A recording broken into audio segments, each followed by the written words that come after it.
We've covered Amiga products here before on Vintage Geek, but today I'm especially excited because in celebration of New Unboxtober, we get to open a brand new Amiga 500.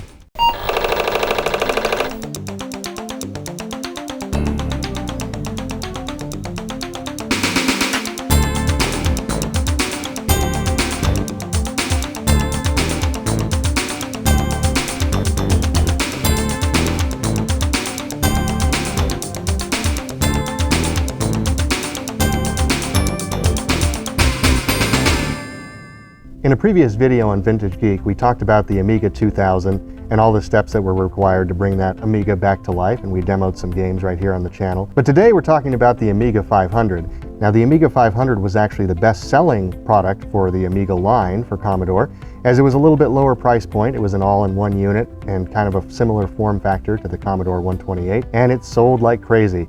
Very popular with gamers and an excellent machine from everything I've been told. I've never gotten to use an Amiga 500 for myself, but we are very privileged here at Vintage Geek to have a boxed original Amiga 500 that we're going to take out of the box and hopefully try out here. We picked up this particular Commodore Amiga among a lot of other boxed original machines, some of which we featured here as part of New Unboxtober. I'm particularly excited about this one because it's a Commodore product, for one. I haven't actually had a chance to mess with an Amiga 500 in general yet, so this is kind of a double bonus there. The packaging on this has been opened. In full disclosure, the flap is able to open easily. It's not sealed in outer plastic, so I'm not sure what the contents on the inside are like yet. The box itself looks like it took a little bit of damage on the back side, as we've got kind of an indentation here, so probably it was stored in kind of a weird place, or maybe some weight was put on it at some point. So it's not perfect, but it is pretty nice overall.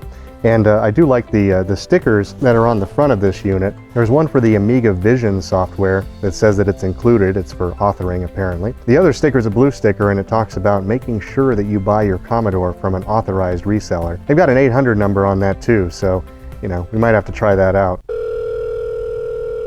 This call may be recorded for quality assurance. We have a special promotion today for select callers. Ooh.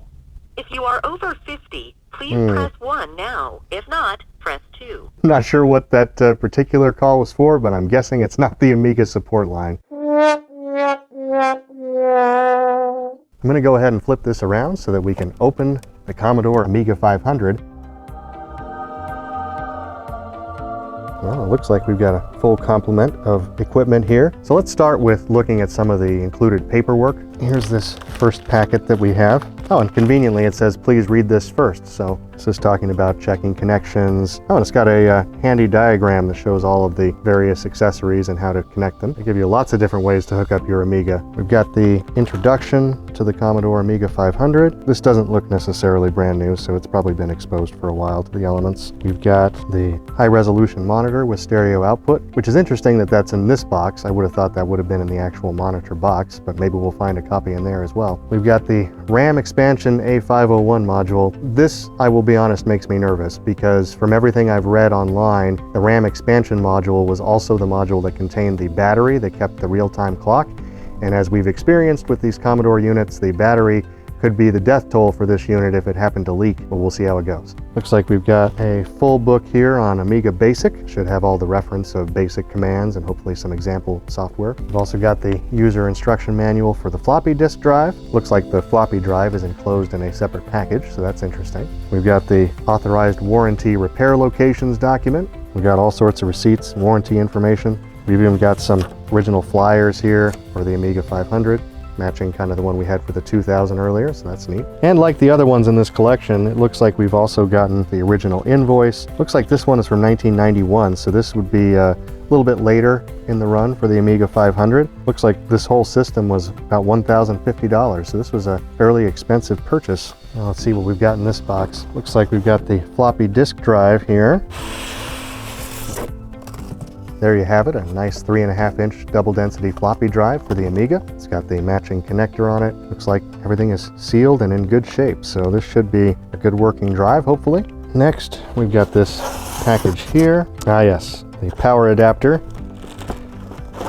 which is quite beefy. Not that heavy though for the size of it. We also have the original Commodore mouse. Looks good. I believe this installation instruction is literally telling me how to plug a plug into the wall, which is fantastic. Then actually on top of the unit, we have the A500 service manual from Commodore. Someone will have to let us know in the comments if you purchased an Amiga at this time, if this was a standard included item, or if this was something that this particular dealer or retailer put in the box for the user. And now, to look at the actual computer itself, well, it does not appear that this is 100% new, because we do have some evidence of some scuffing on the keys, and I'm not sure if that is just age or something, a plastic component, something from the bag. And the plastic was not actually taped to it. It was enclosing it, but it was not sealed around it. So we may have a machine that has definitely been used before here, although it certainly looks like a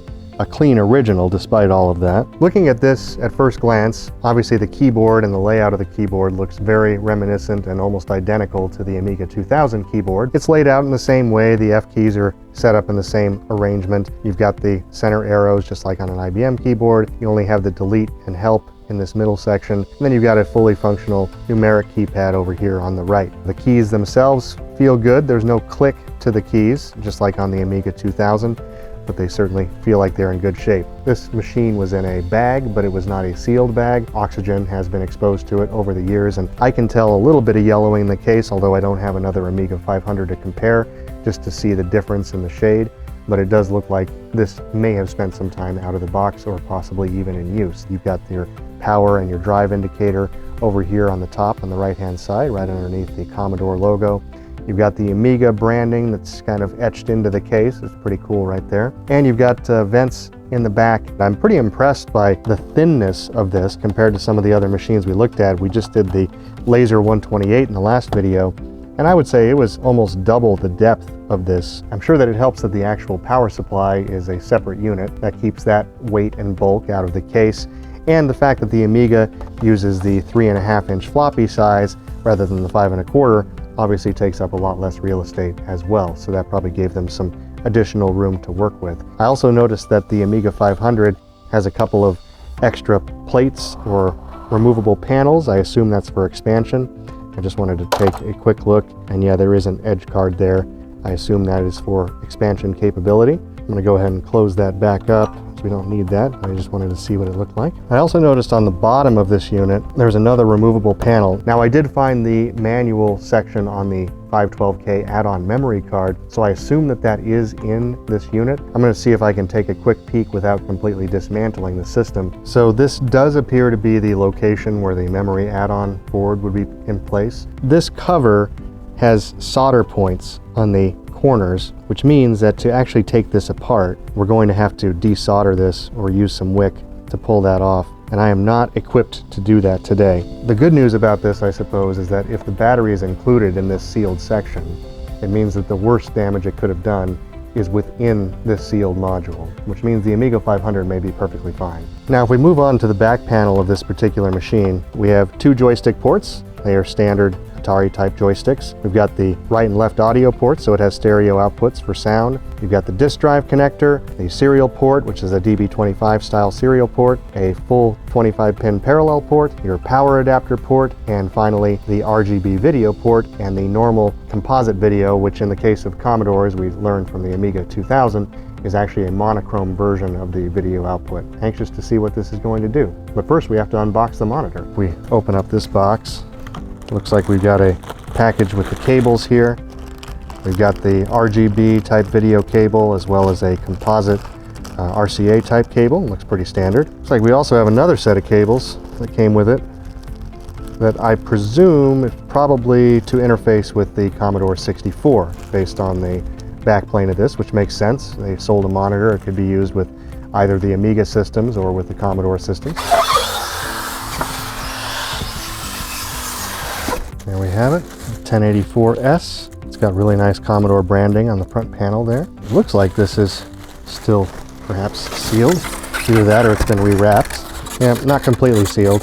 Still very clean though. If it's not brand new, it's a very, very nice original. I'm not going to spend a lot of time talking about this because at the end of the day it is just an RGB monitor, but certainly looks like the perfect complement for our Commodore Amiga 500. I'm excited to plug everything in and get it set up. One thing that's interesting about these is this weird weird power supply connector. It's got 5 pins and it's kind of in a square arrangement, which is definitely different than other systems from the time. We've got our Amiga 500 all set up and ready to go here. I also have the video from the Amiga, the monochrome version, going into capture so that we can have a digital copy of that when we first try to turn it on. I'm a little bit nervous about this one because my track record with Amiga hasn't been stellar, and it's one of my least familiar brands, so I'm looking forward to giving this a try. Let's start with the monitor and make sure the monitor turns on. It does seem to be working. The monitor in this particular case is a stereo model, which I didn't realize until I was looking at the box. It actually has dual inputs for left and right audio, so there's a speaker on each side of the chassis, which is kind of cool. The power switch for the Amiga 500 actually rests on the actual external power supply, so I've kept that on top of the desk to keep it handy. And this is the part that definitely makes me nervous. Here we go. Well, this looks promising so far. I did not start with a floppy in the drive for the specific reason that I wanted to make sure that everything else was working on the machine first. So this definitely looks promising. The box for this unit does indicate that it would have come with software originally, at least Amiga Workbench and possibly Amiga Basic, but that was not the case. This also leads me to believe that this box may have been opened. I'm not sure the exact history here, but we do have a copy of Workbench, so I'm going to grab that and give that a try. Oh, and it's attempting to load. That's a good sign. Didn't get very far though. Looks like we're back at this prompt. Let me try the external drive. It's also possible this disk may not be a good one. We have other copies of Workbench. It is trying to load it. Let me try a different disk that we have here. This one says it's the tutorial for the Amiga 500. Again, this came from a different package of materials, not this particular computer. I'm not sure if these are functional disks or not. Let me go ahead and try this. This particular disk's not even trying to load. All right, so these disks are not working. Let me grab the one that we used for the other Amiga. This is a later version, so I don't actually know if it's compatible, but I'm gonna give it a shot. Doesn't seem too promising. I have to assume that the drive itself may have an issue. It seems like the Amiga ROM and everything is working right. It's showing the correct graphic with the Amiga Workbench version 1.3, but any disk I try to put in, it just tries to read for a few seconds and then it's basically done. And I don't know how you can force it to try to boot from the secondary floppy drive. After playing around a lot with this Amiga 500, I have not had any success getting a disk to load, and we've tried several disks that did load successfully on the Amiga 2000, so I'm pretty confident that it's a disk drive until I started looking through the manual and it became very clear what the problem is.